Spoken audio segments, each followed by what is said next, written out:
Alors, dans ma série sur le mystère Macron, alors on a fait un premier épisode sur les enfants du Kremlin, un deuxième épisode sur les honey traps, en particulier en Russie. Bon, alors je précise, j'ai rien contre la Russie, mais c'est, enfin, je veux dire, je suis pas anti-russe, mais simplement, c'est des exemples, c'est des exemples pour expliquer comment le pouvoir crée et gère ses élites. Voilà. Donc, troisième épisode aujourd'hui, on va parler des princes rouges. Les princes rouges, alors c'est où? C'est en Chine. Donc ça ressemble, c'est encore mieux organisé. Donc c'est-à-dire que le Parti communiste va sélectionner, donc la mafia au pouvoir, si vous voulez, va sélectionner d'abord des familles de grande lignée, des grandes familles, et ils vont faire des tests génétiques. Donc ça commence très tôt.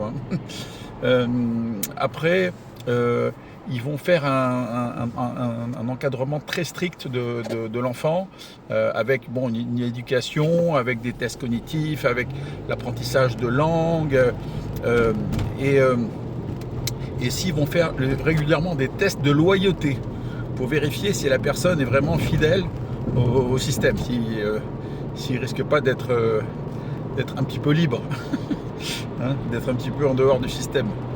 Voilà.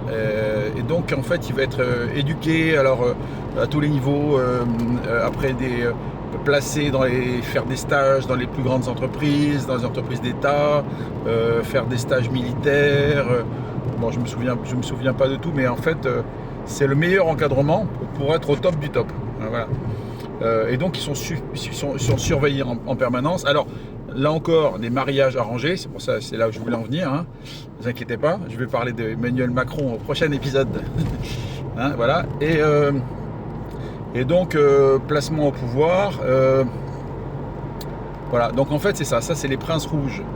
Voilà. Donc je vais vous faire le prochain épisode. On va parler d'Emmanuel Macron dans ce cadre-là. Allez, salut les amis.